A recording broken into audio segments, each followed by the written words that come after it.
Bon, alors bonjour. Capsule 2 du cours numéro 1. Émilie voulait absolument vous saluer, là, mais là, bon, je pense qu'elle va aller faire autre chose, hein, bébé? Ouais. Alors oui, je vous reviens. Avec Amphiropé. Alors, vous avez découvert, bien sûr, qu'Amphiropé, qui est un excellent mot québécois, veut dire, en fait, tromper, duper, entuber. Eh ben oui, je me suis fait Amphiropé, je me suis fait avoir. Niaisage. Bon, ça va faire le niaisage. Ça va faire le niaisage, c'est perdre son temps. Alors, ça va faire tu as assez perdu de temps. Jarnigouène, ça fait très longtemps que j'ai pas entendu ce mot-là, ça me fait bien rigoler. Mais bon, on parle de use d'un peu de Jarnigouène. Use un peu de jugement, de bon sens, d'intelligence. Inuit, ben là, je pense que tout le monde sait que les Inuits, on sait ce que c'est. Ce sont des personnes autochtones qui vivent dans le Nord. Mon préféré, en fait j'en ai deux. Mon deuxième préféré, divulgacher. Regardez comme c'est magnifique. On a pris deux mots. Divulguer, gâcher. Oh, alors ça remplace merveilleusement le fameux spoiler. On relève, on révèle, on veut pas divulgacher, on veut pas révéler trop de détails à quelqu'un pour gâcher son plaisir lorsqu'il verra ou lira une œuvre. En portiérage, mon deuxième préféré. Regardez encore une fois là. En portiéré. Il y a portière là-dedans. Et emportiérer, ça veut dire de être happé, si on peut dire, par une porte d'auto. Donc, vous ouvrez votre porte d'auto, bang, vous accrochez un cycliste, vous venez de l'emportiérer. Pauvre cycliste. J'espère qu'il portait un casque. Nounoun, on l'a vu tout à l'heure, tout le monde sait ce que c'est. T'es donc ben nounoun. T'es donc ben niaiseuse. Nunuche. Alors, on a ces beaux nouveaux mots-là du Québec. Vous me direz, il y en a tellement d'autres, pourquoi avoir choisi ceux-là? Pis en plus, hey, nounoun, jarnigouène, c'est vieux, là. C'est pas des nouveaux mots pour nous, mais ce sera pour les francophones hors Québec. Bon.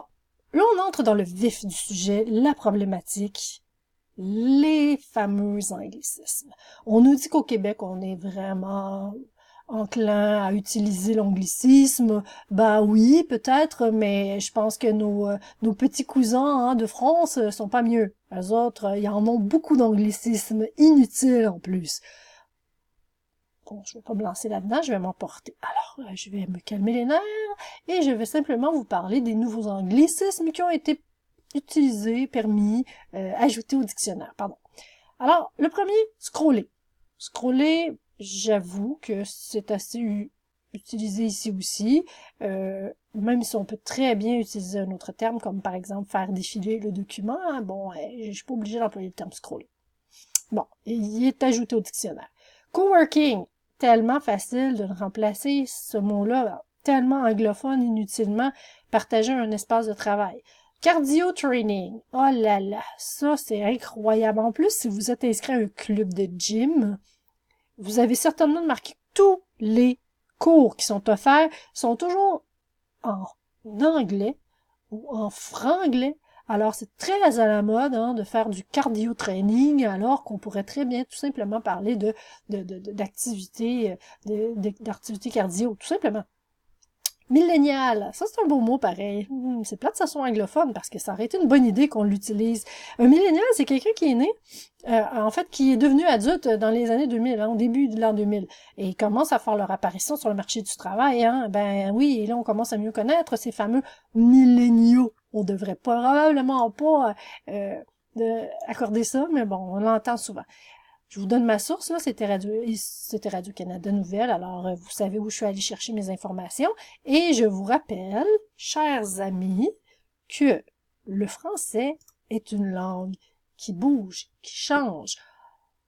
Oui, mais le français du dictionnaire, c'est pas le français correct nécessairement. Alors la première chose à se dire, c'est oui, un dictionnaire c'est utile, c'est un outil, mais c'est un outil qui contient des mots qui sont dans la langue actuellement. Est-ce que tous les mots qui sont dans le dictionnaire sont des mots corrects? Non. Alors vous venez de le voir, on a un paquet de mots là-dedans qui sont du registre familier, parfois même populaire, et on a des mots qui sont carrément en anglais.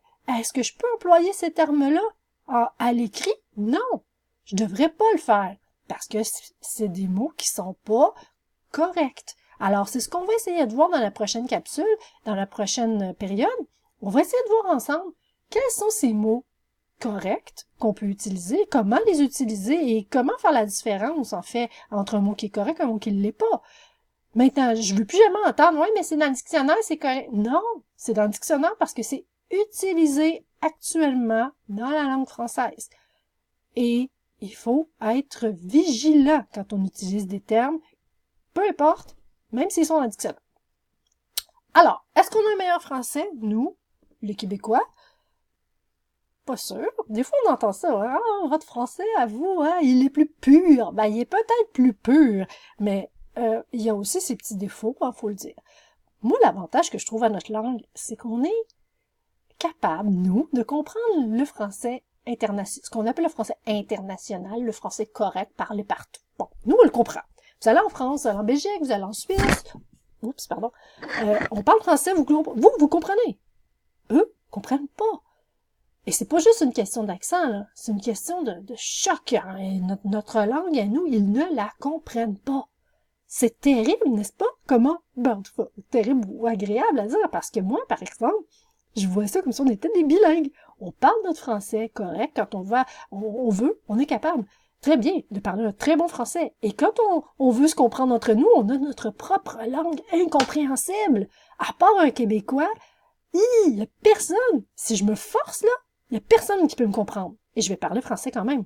C'est vraiment super, à mon avis. Bon, prochain cours, comme je vous le disais, on regarde ça ensemble. Comment jouer avec les niveaux de langue, comment devenir un locuteur français francophone correct, et comment aussi voir à se faire comprendre juste entre nous quand c'est nécessaire. Ben là, je vous souhaite une belle journée, et on se revoit bientôt. Ciao! Oups, j'aurais dû dire au revoir. Au revoir.